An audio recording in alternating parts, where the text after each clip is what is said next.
Boa noite a todos. Sejamos todos muito bem-vindos nessa casa de oração, que é a casa de Deus, do nosso Pai, mas que também é a nossa casa, esse que também é o nosso lar. Então, que sejamos bem-vindos ao nosso lar e que também Jesus seja bem-vindo nos nossos lares, lá nas nossas casas.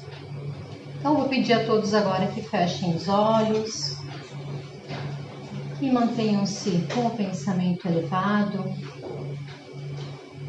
Vamos pensar em Deus, no seu infinito amor, este amor que nos criou, que colocou uma pequena luz, uma pequena centelha dentro dos nossos corações. E por isso somos também, como o Mestre nos falou, nós somos deuses, nós somos luz. Senhor, nós te agradecemos porque podemos estar aqui nesta noite, que viemos em busca de Ti, em busca do Teu amor. Estamos sedentos desta Tua água que jorra, que mata a nossa sede, mas a nossa sede da vida eterna. Que nós possamos nesta noite, Senhor, interiorizar as Tuas palavras, as palavras do Mestre, e que os nossos anjos guardiões estejam sempre ao nosso lado, principalmente nesta noite, nos guiando, nos auxiliando e nos bem intuindo. Que as nossas casas sejam um recanto de amor e de paz. Jesus, seja bem-vindo em nosso lar e que assim seja.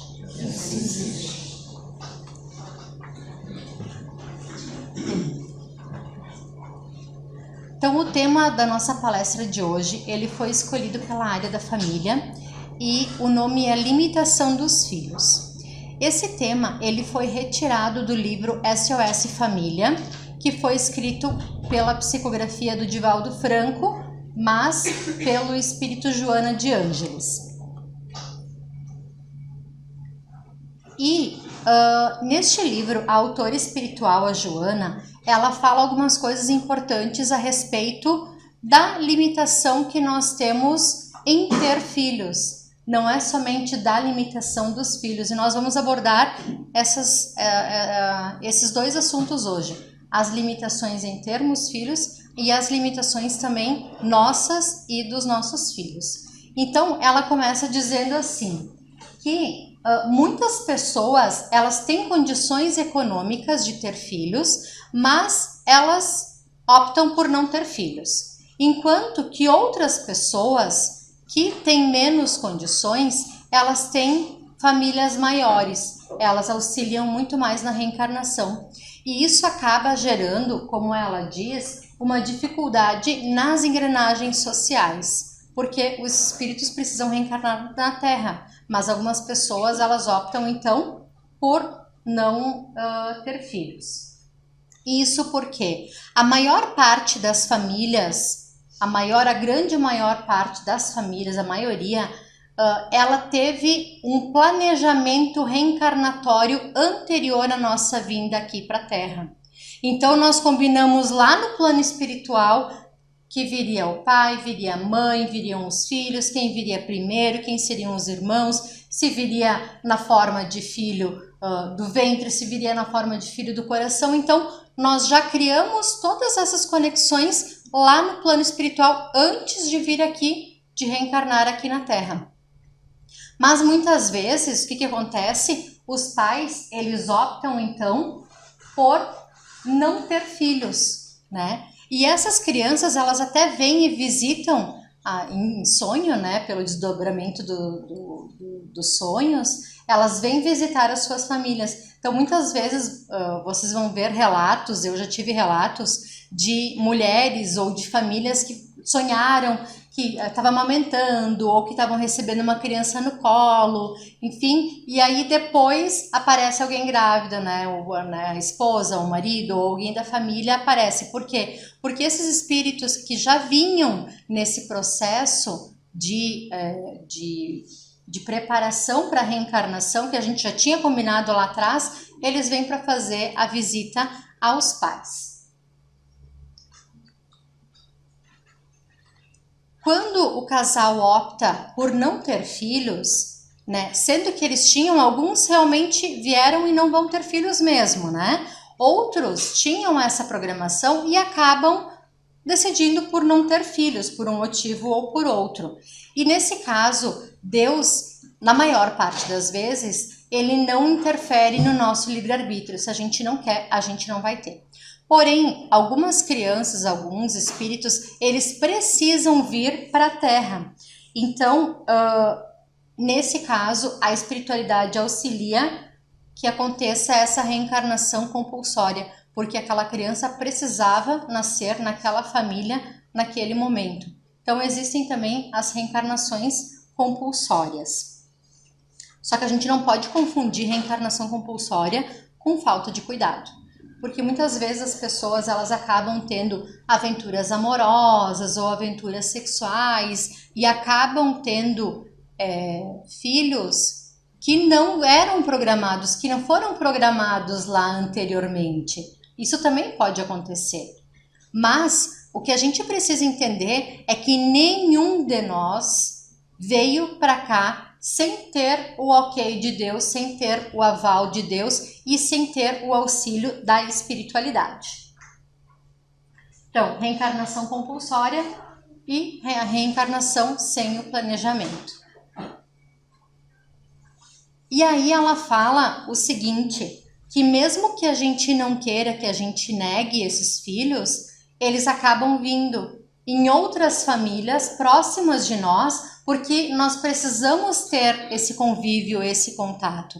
Então, muitas vezes eles vêm próximos de nós e ela diz o seguinte, os filhos não chegados pela via normal, não obstante, alcançarão a casa dos sentimentos negados, utilizando-se dos sutis recursos da vida, que reaproximam os afins por amor ou por rebeldia, quando separados para as justas reparações. Então ela fala o seguinte, mesmo que a gente não queira, essas crianças acabam vindo próximas ao nosso convívio. E muitas vezes esses filhos que já estava tudo programado lá no plano espiritual e a gente acaba não recebendo eles, às vezes eles vêm com rebeldia. E aí eles podem ser, aí ela cita algumas coisas assim, ó. Então esses espíritos rejeitados acabam chegando nas nossas famílias nem sempre com objetivos edificantes. Pode ser alguém que chega perturbando a paz, outro que te rouba pertences e sossego, que te sobrecarrega de dissabores, aquele que de fora desarmoniza a tua família, o vadio que te adentra o lar, o viciado que corrompe quem te é caro, o aliciador que chega de longe e infelicita o filho ou a filha que amamos, todos eles estão vinculados a ti. Então, todas essas pessoas que acabam atrapalhando a nossa vida, por algum motivo, talvez não sejam os filhos que a gente não quis ter, mas todas essas pessoas, elas estão ligadas a nós com algum propósito ou com um porquê. E aí ela comenta que é importante que os casais, eles conversem a respeito de ter ou não filhos, pensando na reencarnação. E que muitos casais, eles optam por não ter, porque o mundo está muito violento, tem muita insegurança, tem muitas guerras, tem a questão econômica também, educar é difícil. Então, é importante que o casal converse a respeito desse tema para decidir se vai ou não ter os filhos. Mas ela diz assim, ó, se queres, Deus dispõe de recursos inimagináveis. Então, muitas pessoas dizem, onde come um, come dois, né? A minha mãe, ela pensou, onde comem 5, comem 6, ela teve 6 filhos. Né? A minha avó pensou, onde comem 15, comem 16, teve 16 filhos, né? Então, a gente acaba, hoje em dia, as famílias, elas estão também menores. E se a gente for olhar lá no início do século XX, nós tínhamos um pouco mais de 2 bilhões de habitantes no mundo. e agora nós já ultrapassamos os 8 bilhões. Em 1975, o espírito Bezerra de Menezes, pela fala do Divaldo Franco, ele disse que nós estamos passando por um processo, o planeta Terra está passando por um processo de melhoria. Nós estamos passando de um planeta de provas e expiações para a regeneração. Então, o que eles fizeram? Eles pegaram todas aquelas pessoas do umbral e jogaram para a Terra.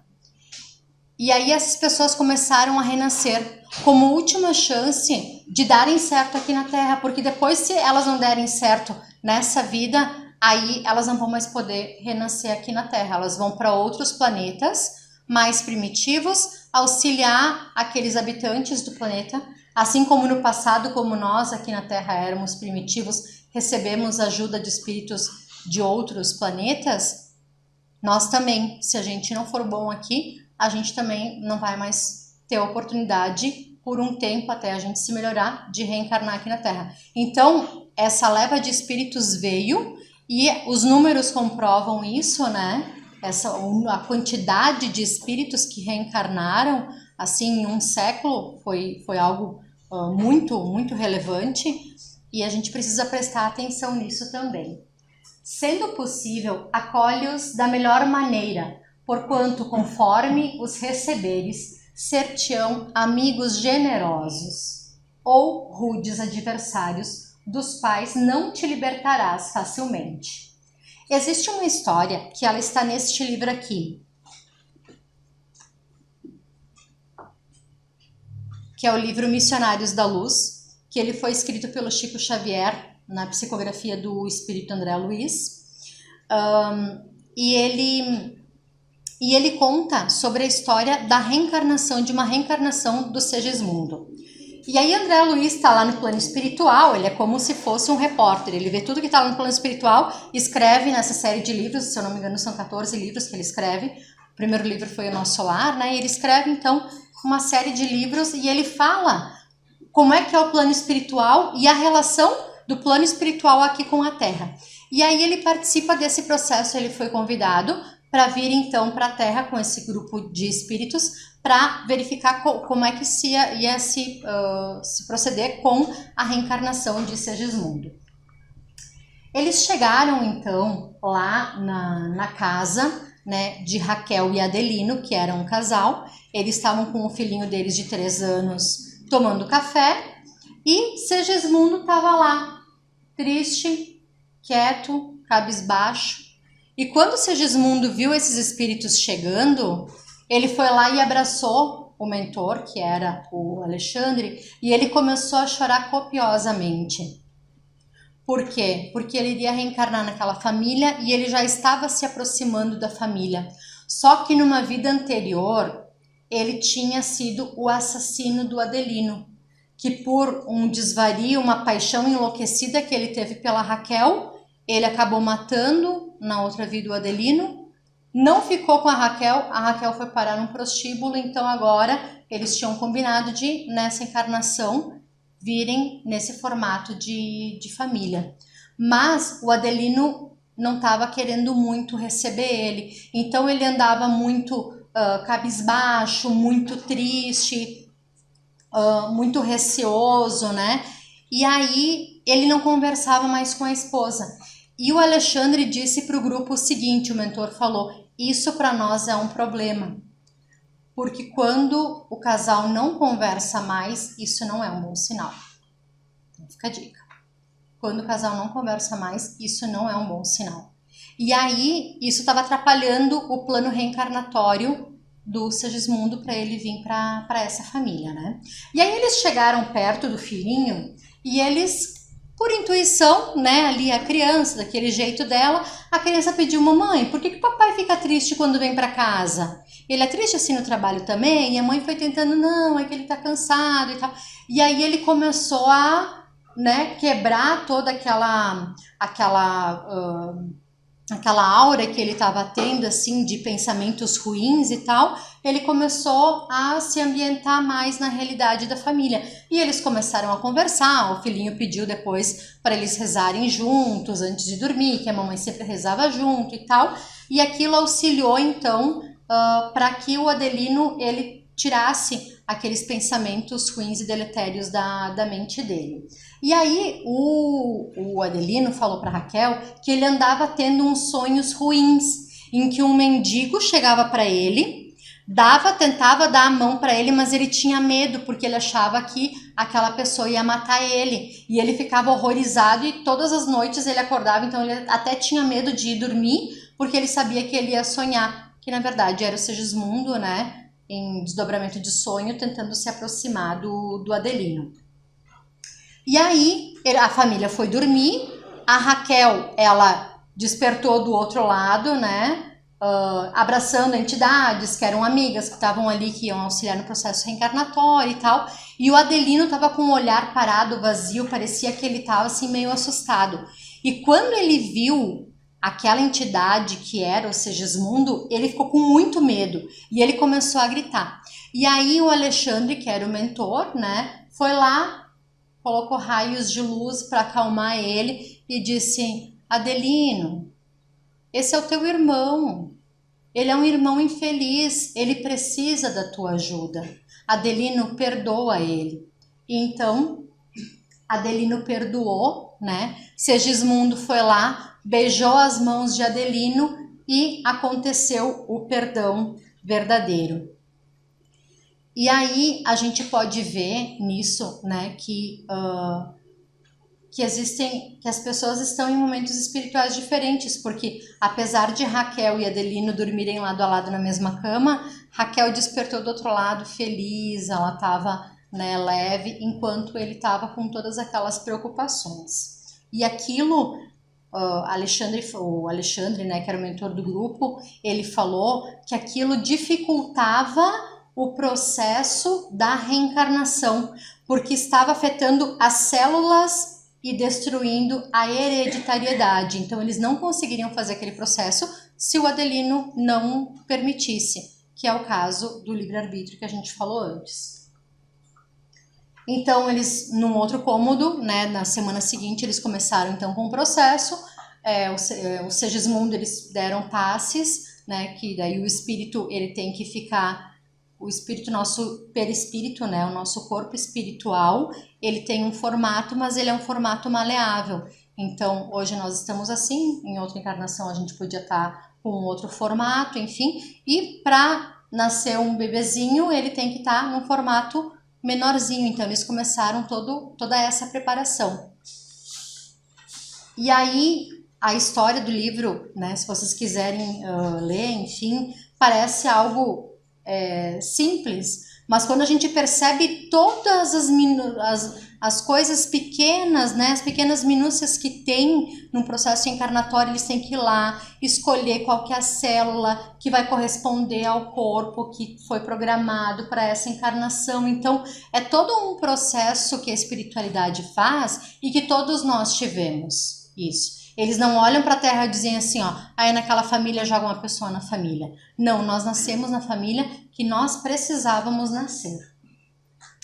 E apesar de a gente às vezes achar que a gente nasceu na família errada ou que a gente não pertence àquela família, às vezes a gente realmente não era de um grupo familiar muito amigável e a gente veio com um resgate para a gente aprender a se amar, para a gente aprender a se respeitar e se tolerar. Às vezes a gente não consegue se amar, mas pelo menos que a gente consiga se tolerar. Então a gente vê muitos casos de verdadeiros inimigos em outras vidas que acabam vindo na mesma encarnação para quê? Para acontecer aquilo ali, o perdão, né? Como que seria possível alguém perdoar sem receber o seu próprio algoz no seio da sua família? Criar com amor, com carinho e com atenção aquele filhinho. Existem muitas famílias que não conseguem.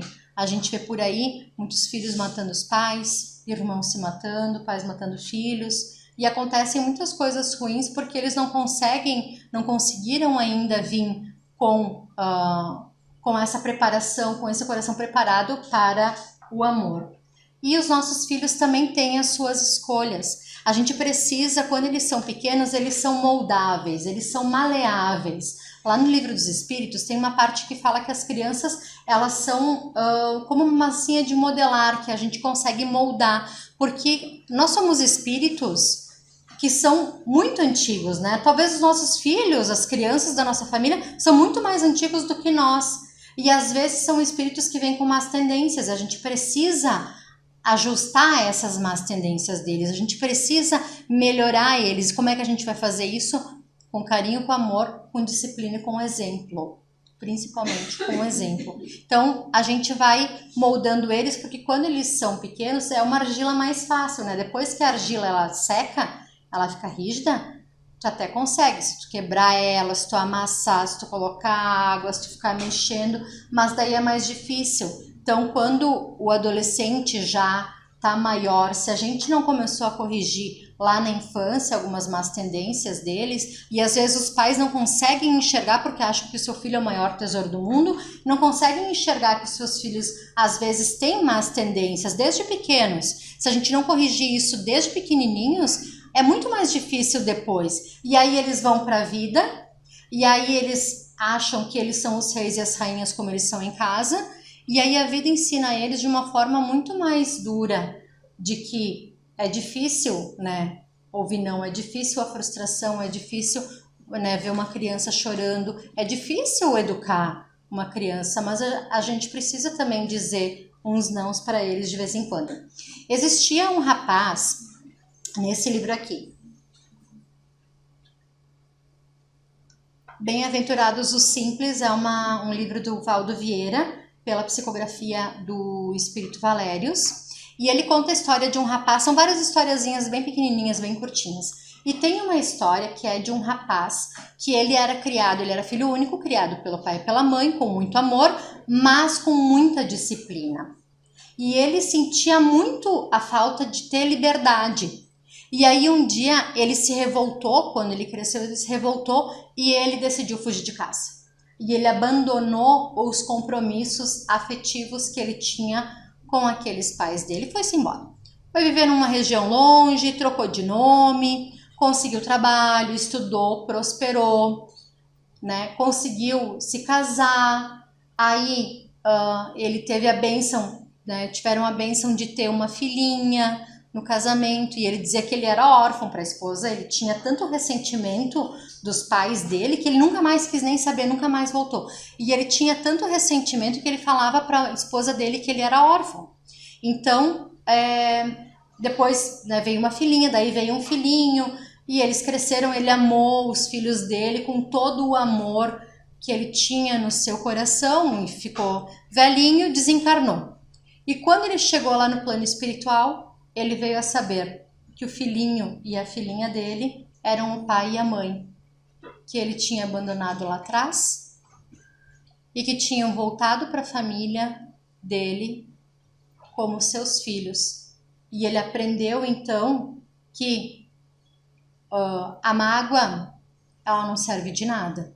Na reencarnação, a mágoa ela só serve para a gente protelar o nosso problema para depois. E ele termina o capítulo dizendo assim: são assim os rancores no coração humano, inúteis, absurdos e paradoxais. Então, de que adianta a gente ter tanto remorso, tanta mágoa, tanto ódio das pessoas, se depois são pessoas que vão acabar cruzando o nosso caminho? Porque o amor e o ódio, eles ligam as pessoas, eles são laços que ligam as pessoas. E a gente, né, mesmo tendo raiva de uma pessoa, a gente, com o tempo, precisa aprender a lidar com esse sentimento ruim dentro de nós, porque o perdão não é fácil, não é de uma hora para outra. A gente precisa aprender a ir deixando essas coisas de lado. Quando a gente pensar que a gente não sinta mais aquela revolta interior, aquele sentimento ruim, e com o tempo a gente vai rezando pela pessoa também, e isso vai ficando de lado. Perdão não é esquecimento, porque a gente não esquece, isso é uma coisa fisiológica, né? A gente não esquece, não tem perda de memória. Mas o perdão é algo que tem que vir de dentro, que a gente precisa se libertar. Porque a gente se libertando disso, a gente vai desprender aquelas amarras do ódio. E todos nós somos irmãos, não adianta. Se a gente deixar uma pedrinha no lugar, é um caminho que a gente vai ter que fazer de novo. Daqui a pouco a gente vai tropeçar naquela pedra que estava ali no meio do nosso caminho. Nossos filhos são espíritos imortais. Vou falar bem rapidamente aqui algumas questões do Livro dos Espíritos, tá? Que falam sobre isso.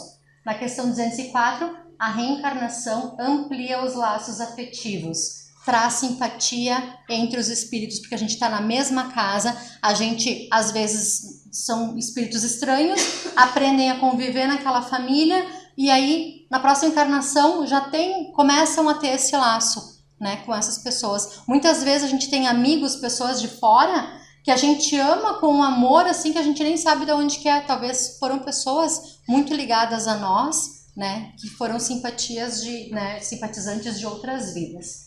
Na 379, a criança, ela pode ter um espírito muito mais desenvolvido do que os seus pais. Sim, eles podem, apesar de serem pequenininhos, podem ser muito mais antigos e muito mais velhos do que nós. Na 383, a educação é crucial para o desenvolvimento do espírito encarnado. Então, a gente precisa educar os filhos. Na 385, é aquilo que a gente falou, que na infância os filhos são mais flexíveis, acessíveis aos conselhos para fazê-los progredir. Mais fácil de reformar o seu caráter e reprimir as suas más tendências. Na 582, a educação dos filhos, isso é bem importante. Para os pais, educação dos filhos é uma missão, não só da mãe, do pai também. Não só do pai, da mãe também. Os dois devem estar juntos e unidos em prol da educação da criança. Não adianta um deixar e permitir tudo e o outro ser o policial ruim na história, não tem policial bom e policial ruim. Não, os dois precisam ter essa sincronia para que a criança não fique perdida e para que ela tenha uma base sólida para a vida dela. Eu vi um videozinho na semana passada que era alguém falando sobre que nós, com os nossos filhos, é como se fosse uma viagem de carro. Quando eles são pequenininhos, nós estamos dirigindo o carro, nós estamos no controle, eles estão no banco de trás e eles vão onde a gente quer ir, eles vão conosco. Depois que eles crescem, eles vão para o banco do motorista, a gente fica no banco do lado e a gente fica dizendo para eles, indicando, vai por ali, vai por aqui, não. Aí depois eles crescem um pouco mais, eles encontram uma pessoa na vida deles e aí a gente vai para o banco de trás. E a pessoa do lado, estão os dois ali indicando para onde que vai o caminho. E quando a gente fica velhinho, se eles quiserem levar junto, a gente fica no banco de trás, mas a gente vai onde eles querem que a gente vá. E ele terminou o vídeo dizendo uma coisa muito importante, que como é bom quando a gente dá para os nossos filhos a liberdade para eles seguirem o caminho deles e que eles podem voltar mais tarde, né, para procurar a gente não só quando eles precisam, mas para procurar por amor, porque eles vão ter a sua independência, eles vão ter a sua vida, mas que a gente precisa dar algumas coisas importantes para eles, que são, principalmente, uma coisa importante, os filhos não são nossa propriedade, eles são emprestados por nós, eles são filhos de Deus, e eles são emprestados por nós, porque na próxima vida pode ser que eles sejam os nossos pais, né? Então, para que temporariamente a gente cuide deles. A reencarnação explica as diferenças de caráter e de comportamento dos filhos, às vezes numa mesma família. Crianças criadas da mesma forma, né, com os mesmos pais, ao mesmo tempo. Um sai de um jeito, o outro sai de outro. Por quê? Porque eles têm seus traços de caráter que vêm lá de outras vidas. Os pais têm o dever de educar, orientar, oferecer valores, mas devem respeitar a individualidade de cada filho. Às vezes um filho é de um jeito e o outro é de outro. Tu não vai querer que os dois façam exatamente a mesma coisa. Um gosta de jogar futebol, o outro gosta de fazer natação. Não dá, é só um exemplo, né? Não dá pra gente criar eles ou da forma que a gente quer ou por um deles a gente criar os dois. A gente precisa respeitar também a individualidade deles.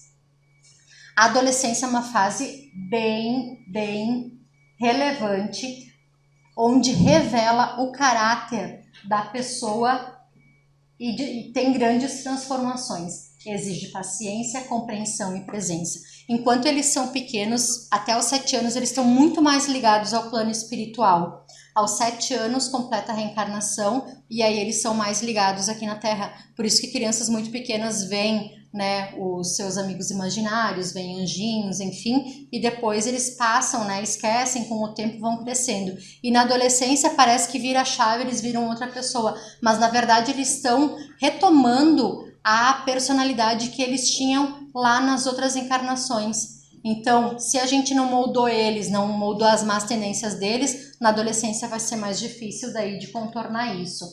E extremamente fundamental. Está em quinto, mas deveria estar em primeiro. A educação moral e religiosa é fundamental na criação do caráter, quando baseada no amor e no exemplo. A gente precisa mostrar Jesus, a gente precisa apresentar Deus para eles. Se eles vão seguir depois ou não, aí eles vão ter as suas escolhas, cada filho tem a sua escolha. Mas a gente precisa apresentar, porque num momento de forte angústia e de dor, eles vão ter para quem pedir e aonde se socorrer, que é em Deus, que é na oração. A gente precisa rezar pelos nossos filhos, a gente precisa ensinar eles a rezarem, a gente precisa trazer eles, né, numa evangelização. No centro espírita a gente tem evangelização desde o ventre até as pessoas, né, que estão lá bem mais velhinhas. A gente tem os grupos de estudo também. Então procurem, ensinem, tragam. Na escola a gente muitas vezes quer saber quanto que tirar em matemática, em português. Ensino religioso a gente não dá nem bola. Ensino religioso tem que tirar 10, né? A gente não pede para eles o que eles aprenderam. É importante a gente ter, né, dar essa importância também para os ensinos morais. E para encerrar, então, educar é um ato de amor. Que possamos, como pais, como educadores, amigos e espíritos em evolução, exercer este amor com sabedoria, lembrando que nós também estamos evoluindo e que, assim como orientamos hoje, já fomos orientados em outras épocas. Então, assim como a gente já teve pessoas que olharam para nós e se preocuparam com a nossa educação, se preocuparam conosco, a gente precisa olhar para os nossos filhos também. E eu sempre digo que a gente vai amar os nossos filhos do jeito que eles vierem, a gente vai amar eles do jeito que eles vierem, mas a gente precisa educar e ensinar eles para que as outras pessoas também amem, porque senão vai ser difícil a convivência. Ou eles vão sofrer em sociedade, ou eles vão fazer as pessoas sofrerem. Então, educar é um ato de amor, é um ato de responsabilidade e é uma missão. Então, era isso que nós tínhamos para hoje. Agradecemos a atenção de todos, a caridade, e agora a gente vai fazer então a nossa prece final, como encerramento.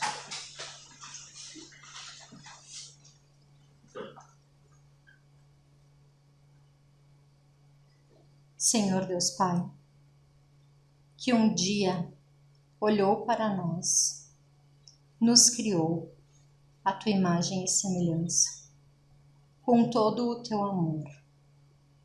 Olha para nós também nesta noite e, apesar das nossas imperfeições, derrama sobre nós uma chuva de bênçãos que adentra os nossos corpos físicos e espirituais, e que essas bênçãos caiam em nossos corações, nas nossas chagas, nas nossas mágoas, que nós possamos entender que a criação que nós tivemos nas nossas famílias, com as pessoas que conviveram em nosso lar, elas são aquilo que precisávamos para a nossa evolução. E nós recebemos aquilo que as pessoas da nossa família puderam nos dar. Que a gente possa, Pai, olhar para as nossas casas como um cadinho de amor, como um recanto de paz. Que possamos levar Jesus e as palavras do Mestre para a nossa vivência em família. Que possamos rezar em família e que possamos ser aqui na Terra as flores que perfumam as nossas casas. Que os nossos lares, Pai, nessa noite se encham com a Tua luz, com a Tua harmonia. E que os anjos de luz aqui presentes abençoem a nossa família, a nossa saúde, que nos deem alívio para as nossas mágoas, para as nossas angústias, e que tudo aquilo que viemos aqui hoje buscar, tudo aquilo que nos trouxe a hoje, nesta noite, aqui na Tua casa, Pai, que nós sejamos agraciados com o Teu amor e com a Tua luz. Jesus, segue-nos sempre, abençoa-nos com a Tua palavra, com o Teu amor e com o Teu exemplo. E que assim seja. Que assim seja.